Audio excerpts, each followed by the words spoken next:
मुंगेर एक दिवसीय दौरे पर पहुंचे भाजपा नेता सह पूर्व केंद्रीय मंत्री आरसीपी सिंह आने के दौरान एक और जहां मृतक पूर्व मुखिया अवधेश सिंह के परिजनों से मिलकर उन्हें सांत्वना दिया, तो वहीं दूसरी ओर भाजपा नेता सह समाज सेवी प्रीतम सिंह के आवास पर पहुंचकर उनके माता दिवंगत इंदुमती सिंह के शव यात्रा में शामिल होकर उन्हें श्रद्धांजलि अर्पित किया। इसके बाद पूर्व मंत्री वासुदेवपुर स्थित करनी सेना के प्रदेश महासचिव एवं भाजपा नेत्री स्वाति सिंह के आवास पर अपने कार्यकर्ताओं से मिले। इसके बाद मीडिया के साथ प्रेस वार्ता किया। उन्होंने प्रेस वार्ता के दौरान क्या कुछ कहा, सुनिए।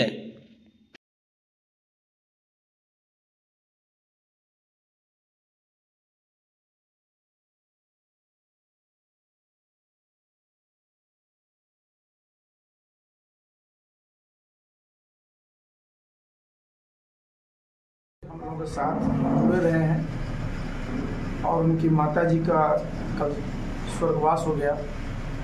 जब ये खबर लगी फिर हम लोगों ने सोचा कि चूँकि वर्षों से हम लोगों का इनका साथ रहा है और उनके परिवार के लिए बहुत ही दुख की घड़ी है। हालांकि उनकी माताजी की उम्र 88 वर्ष हो गई और अपने पीछे पूरा घर भरा पूरा परिवार छोड़ गए, फिर भी हम लोग सब लोग यहाँ आए और अपनी संवेदना व्यक्त की।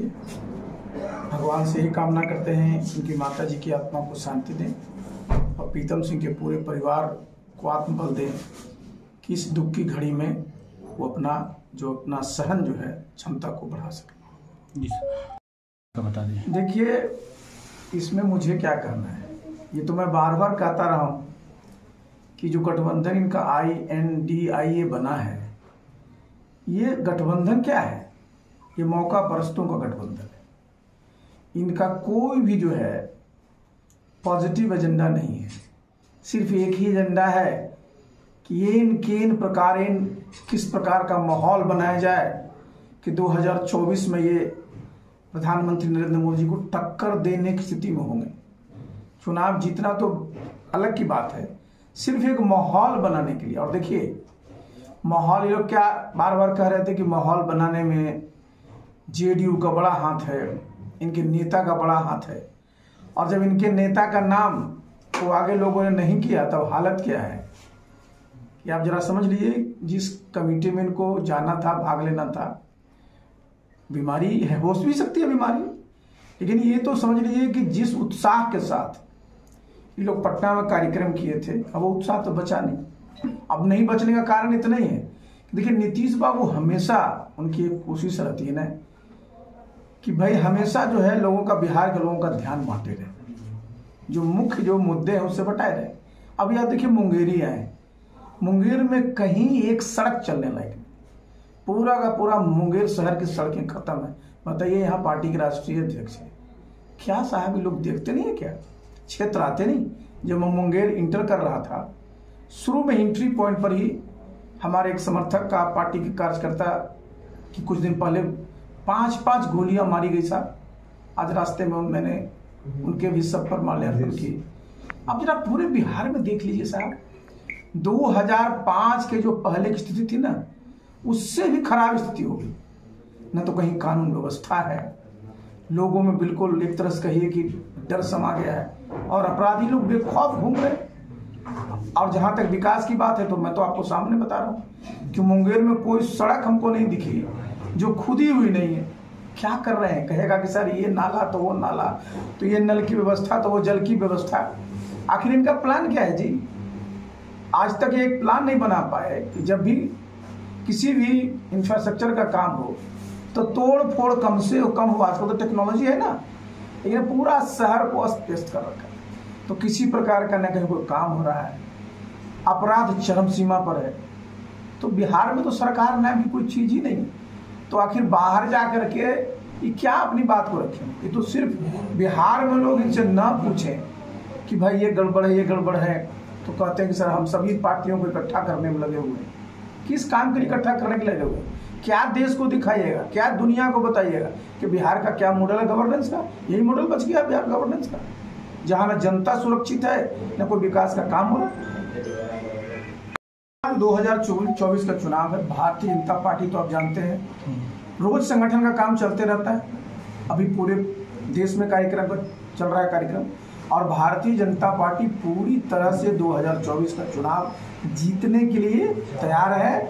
सब जगह कार्यकर्ताओं की मीटिंग हो रही है, सब किस प्रकार की रणनीति बनेगी उस पर सब व्यवस्था हो रही है।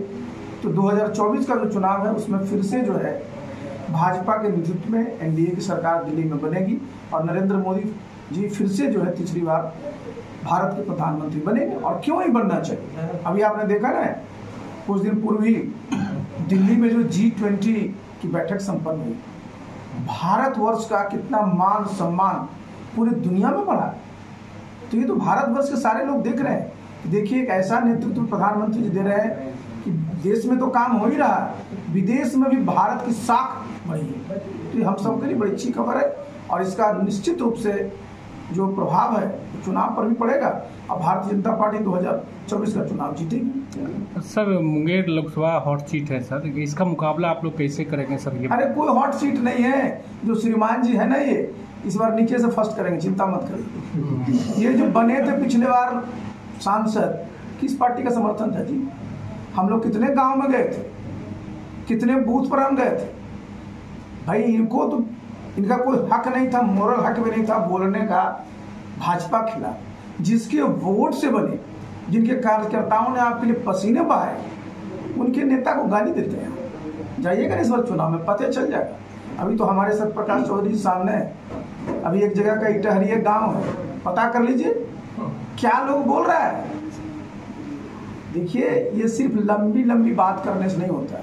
एक बात तो स्पष्ट हो गया ना जी कि नीतीश बाबू ने बिहार की जनता के साथ बहुत बड़ा जनादेश का विश्वासघात किया और उसमें सबसे बड़ी जो साझेदारी रही और सबसे बड़ा जो रोल रहा वो श्रीमान जी जो यहाँ के आपके माननीय सांसद है उन्हीं का है। तो माननीय सांसद जी क्या करेंगे? हम मुंगेर में किस वार्ड में जाएंगे यहाँ वोट मांगने? क्या बोलेंगे? सड़क हमने बना दी, चमचम कर रहा है। क्या बताएंगे कि रास्ते में 5-5 गोली दिन दहाड़े लोगों को मारी जा रही है? इस प्रकार कानून व्यवस्था बनो कर। हाँ, इनका एक ही रहा है स्टाइल, जितने पदाधिकारी होते हैं उनको अपने पॉकेट में रखते हैं, पदाधिकारियों को डरा धमका करके काम कराते रहते हैं और इससे क्या होता है? पूरा का पूरा जो काम है प्रभावित होता है और जनता इस बात को समझ गई है।